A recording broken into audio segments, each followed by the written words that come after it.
안녕하세요. 소아폐렴에 대해서 설명드릴 대전대학교 간호학과 1호학번 이윤호입니다. 이 자료는 김효은, 오연욱, 이다연, 이주영과 함께 제작하였습니다. 우선 폐렴이란 호흡을 위한 가장 하부 기관에 바이러스나 세균 등으로 인해 생기는 염증으로 호흡기 질환 중 심각한 병이라 할 수 있습니다.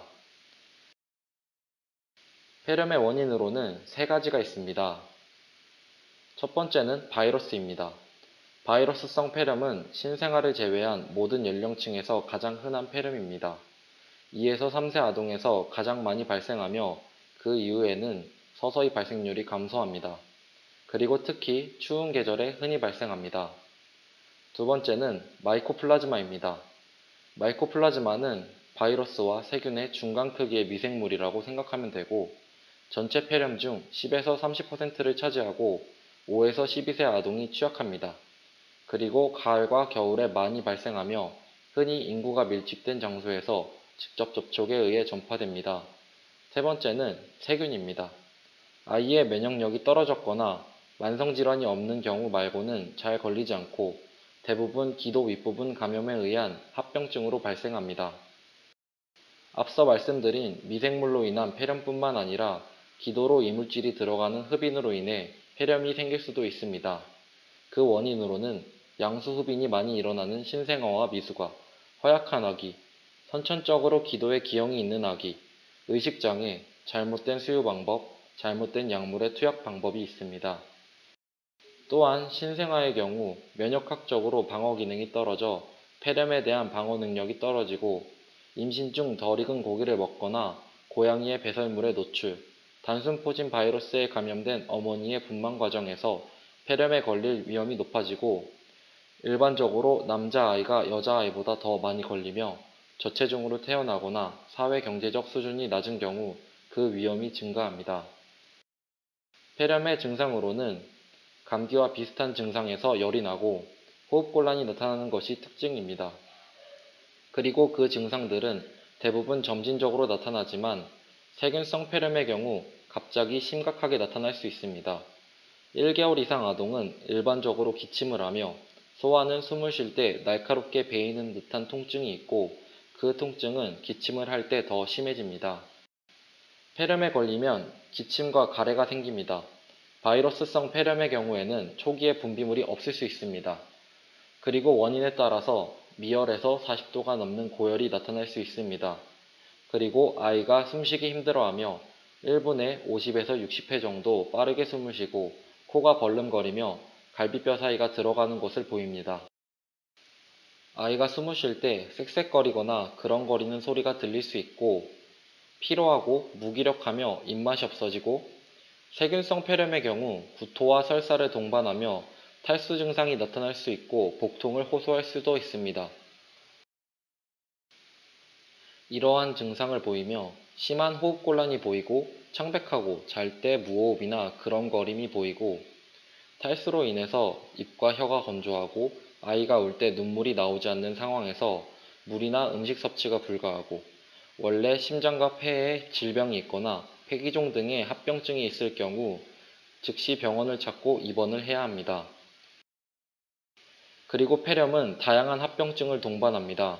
우선 가슴벽과 폐 사이에 있는 두 겹의 막 사이에 염증성 진물이 고이는 늑막염이 있으며 늑막염이 심해져 화농으로 인해서 고름이 늑막 사이에 차는 농흉이 일어나고 고막 안쪽에 있는 중이에 세균이나 바이러스로 인해서 염증이 일어나 열이 나고 귀가 아픈 중이염이 생길 수도 있고 기관지가 손상받아 확장이 되어 분비물을 제거하는 기능이 약해지는 기관지 확장증이 나타나고 폐 조직이 플라스틱처럼 굳어져 기능을 하지 못하는 만성 폐섬유증이 생길 수도 있고 심한 경우 폐렴군이 혈액을 타고 전신으로 퍼져 전신에 염증 반응을 일으키는 폐혈증까지 일어날 수 있습니다.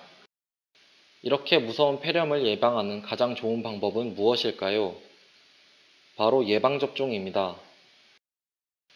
예방접종 종류에 대해 설명해 드리겠습니다.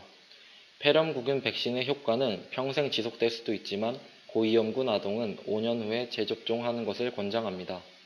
2세 이하의 아동에게도 접종이 가능하고 생후 2개월에 1차, 4개월에 2차, 6개월에 3차, 12에서 15개월에 4차를 접종합니다. B형 헤모필루스 인플루엔자 백신은 독감뿐만 아니라 폐렴의 예방을 위해서도 권장됩니다. 백신 접종은 생후 2개월, 4개월, 그리고 6개월에 2회나 3회 시행되고 접종은 매년 가을에 걸쳐 받아야 합니다. 다음으로 치료법입니다. 폐렴에서 가장 중요한 치료법은 기도 개방을 유지해야 하는 것입니다. 그렇기 때문에 호흡곤란이 있는 영유아는 질식의 위험 때문에 구강으로는 음식물을 주지 않는 것이 좋습니다.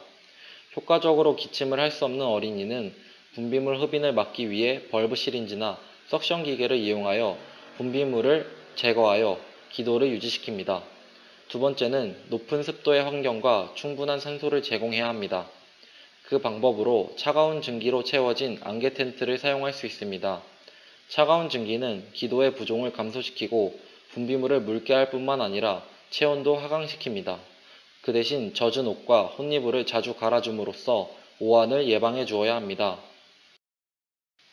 세 번째는 체위배액으로 분비물이 축적되는 것을 방지하고 이미 축적되어 있는 분비물을 제거하기 위해 자세를 취해주는 것입니다.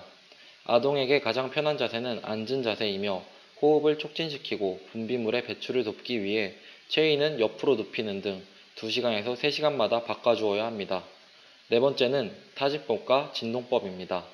타진법은 분비물이 기도에 막혀 있거나 폐 내에 달라붙어 있을 때 떨어뜨리기 위해 손을 컵 모양으로 오므리고 리듬감 있게 움직이며 피부를 강하게 두드리는 방법입니다. 진동법은 분비물을 더 큰 기도로 이동시키기 위하여 아동의 흉벽에 평평하게 손을 펴서 일련의 강한 떨림을 만드는 것입니다. 다섯 번째는 흉곽천자법으로 진단을 위해 행해지거나 늑막 사이에 고인 체액이 있을 때 제거하기 위하여 시행됩니다. 체위는 영아인 경우에 폐렴이 없는 쪽으로 기대게 하고 더 큰 아이는 앉은 자세에서 팔과 몸통을 베개를 이용해 앞으로 몸을 구부리게 합니다. 3출액 흡인 후에는 항생제가 주입됩니다. 여섯 번째는 CTD라는 밀봉 흉곽 배액법입니다. 다량의 체액이 고였을 때 흉관 삽입 시술이 시행됩니다. 배액 기능이 끝나면 지속적인 사용으로 인한 2차 감염, 국소 조직 손상 등을 초래할 수 있기 때문에 즉시 흉관을 제거해야 합니다. 마지막으로 가정에서 아이에게 해줄 수 있는 간호 방법입니다. 첫 번째는 충분한 수분 섭취와 찬 증기 가습입니다. 분비물을 묽게 만들어서 배출을 잘 되게 할 수 있습니다.